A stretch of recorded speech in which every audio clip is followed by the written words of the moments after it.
Nama saya Berliana, saya akan mereview pembelajaran pertemuan kedua yang sumber hukum pidana KUHP WFI SNI mulai berlaku 1 Januari 1918. Peraturan-peraturan lain di luar KUHP seperti UU Tindak Pidana Narkotika, Undang-Undang Tindak Pidana Korupsi, Memorie Penjelasan KUHP WFIT, Hukum Pidana Adat atau Hukum Pidana Tidak Tertulis.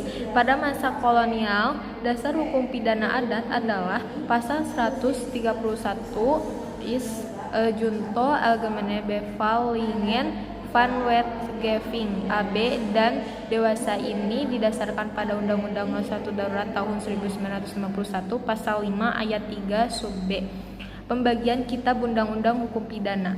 Bagian yang bersifat umum berlaku untuk seluruh lapangan hukum baik yang terdapat dalam KUHP maupun di luar KUHP diatur dalam buku 1 yaitu pasal 1 sampai 103. Bagian khusus mengatur perbuatan-perbuatan mana yang dapat dipidana dan disertai ancaman berupa sanksi bagi yang melanggarnya.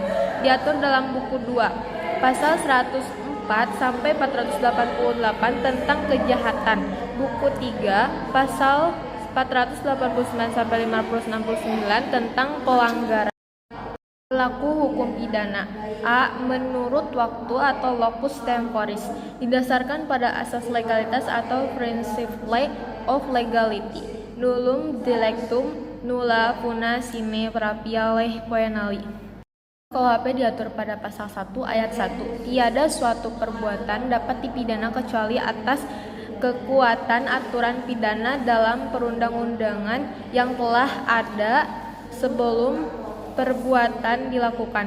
Hal ini berisi 2 konsekuensi, yaitu yang pertama, tindak pidana harus dirumuskan terlebih dahulu dalam rumusan undang-undang.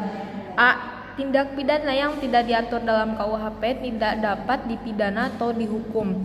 B. Larangan adanya penafsiran secara analogi. Peraturan harus ada sebelum terjadinya tindak pidana. A. Tidak boleh berlaku surut atau retroaktif. B. Menjamin individu dari kesewenang-wenangan penguasa. C. Sanksi pidana merupakan paksaan atau wewenang. B. Menurut tempat atau locus delicti.